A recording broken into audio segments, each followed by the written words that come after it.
Un saludo especial para todos. Mi nombre es Carmen Cecilia Quintero Lozano y hoy voy a presentarles la reseña de la novela Los de Abajo de Mariano Azuela González. Para esta reseña leí el libro de una biblioteca en línea que se llama Librodot, pero el libro me gustó mucho y decidí comprar una edición del año 2015 del Fondo de Cultura Económica. En Los de Abajo, el autor nos presenta las realidades sociales de América Latina, las singulares situaciones a las que se enfrentan los revolucionarios, las relaciones de esos hombres que por convicción propia o porque están cansados de los abusos de los militares, en este caso los federales, o por azares del destino se unieron y siguieron a un líder y quisieron combatir sin ningún motivo en especial. Los ataques con armas, las granadas fabricadas por ellos, la pobreza, la ignorancia, la muerte, los heridos, son temas recurrentes en esta novela, pero también lo son las reflexiones sobre la revolución, sobre lo que significa la revolución para las comunidades pobres, por qué hacer una revolución, pero también por qué no hacerla, quiénes las inician y cómo las mantienen, qué queda después de tantas luchas. Seguir a Demetrio Macías y a su veintena de hombres en esta novela es conocer por medio del narrador como una tercera persona sus vidas, desde la muerte del Palomo, el perro de Macías y de su esposa, que murió cuando fueron los federales a buscarlo a Limón, el sitio donde vivía Demetrio Macías. Y así comienza ese binomio novela-revolución que escribió hace 106 años Mariano Azuela González, un médico opositor del porfiriato que estuvo en las batallas de la Revolución Mexicana y en esta novela combinó la ficción propia de la literatura y la realidad de ese fenómeno humano llamado revolución. En este relato se mezcla la historia, la literatura y el ideal político de Azuela González, como un yo autobiográfico. Entre los personajes de la vida real encontramos, entre otros, a Pancho Villa, a Natera, a Francisco Madero, a Carranza. Y entre los ficticios está Demetrio Macías, que es el personaje principal, un hombre sin afanes de riqueza, que por un suceso muy sencillo se incorporó a la revolución y además tiene muy buena puntería. Sus compañeros como Anastasio Montañez, Venancio, La Codorniz, El Manteca y más adelante Luis Cervantes, quien era un periodista en la época del presidente Francisco Madero y criticaba a los revolucionarios llamándolos de bandidos, pero después se convirtió en uno de ellos.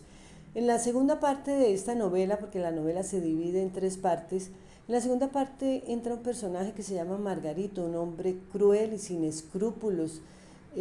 pero también encontramos mujeres a las que Azuela las pone en un papel secundario, como la esposa de Macías, que ni siquiera tiene nombre y está al inicio y al final de la novela.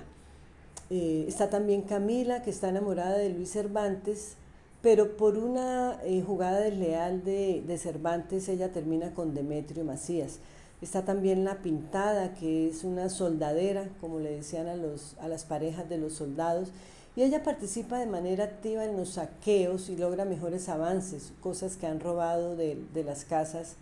a las que van después de las batallas. Y una joven novia de Cervantes. Así nos queda claro quiénes son los de abajo, como dijo Madero. Ustedes que me levantaron hasta la presidencia de la República, arriesgando su vida con peligro inminente de dejar viudas y huérfanos en la miseria, ahora que he conseguido mi objetivo, váyanse a coger el asadón y la pala, a medio vivir siempre con hambre y sin vestir como estaban antes, mientras que nosotros, los de arriba, hacemos unos cuantos millones de pesos. Después del incidente inicial que terminó con el incendio de la casa de Macías, este se fue hacia una cumbre y ante la señal de tres silbidos convocó a sus hombres, a quienes incitó a la lucha. Sigue el recorrido de 2 años de escaramuzas y de batallas en las que tuvieron éxito, como algunas en Zacatecas. Al inicio de este combate, de este camino, Luis Cervantes se integra de una manera muy infortunada al equipo de Macías, quienes se resistían a aceptarlo. Cervantes ante esta exclusión reflexionó: ¿en dónde están esos hombres admirablemente armados y montados que reciben sus saberes en puros pesos duros de los que Villa está acuñando en Chihuahua? Va, una veintena de encuerados y piojosos, habiendo quien cabalgar en una yegua decrépita matadura de la cruz a la cola. ¿Sería verdad lo que la prensa del gobierno y él mismo habían asegurado, que los llamados revolucionarios no eran sino bandidos agrupados ahora con un magnífico pretexto para saciar su sed de oro y de sangre? Pero también Demetrio reflexiona con Luis Macías sobre por qué se encuentra él en esa revolución y le dice: ¿de veras quiere irse con nosotros, Curro? Usted de otra madera, y la verdad no entiendo cómo puede gustarle esa vida. Y así Macías le cuenta a Cervantes por qué se encuentra él ahí, y Cervantes, siempre adulador, le dice que de la noble labor que tiene Luis Macías, y le dice: usted se ha levantado contra el caciquismo que asola la nación. Y sigue ahí con la historia y el discurso de los sagrados derechos del pueblo. También nos habla Azuela de esos sentimientos humanos que nacen en la revolución, esa ilusión inicial y ese desencanto, como lo manifestó Alberto Solís. Yo pensé una florida pradera al remate del camino y me encontré un pantano. Pero a pesar de eso, Solís dice al final: qué hermosa es la revolución aún en su misma barbarie. La narrativa de la revolución, introducida por Mariano Azuela en Los de Abajo, considerada como la primera novela de la revolución, nos revela la realidad de la lucha armada, el surgimiento de los levantamientos populares, presentado de una manera literaria que nos permite comprender mejor esos sucesos, esa dura realidad de hombres, de mujeres y de niños que no tienen voz y que son invisibles, especialmente para los de arriba, para esos que saben leer y escribir, como Luis Cervantes, que fue el que más ganó en esa lucha de Demetrio y de sus hombres.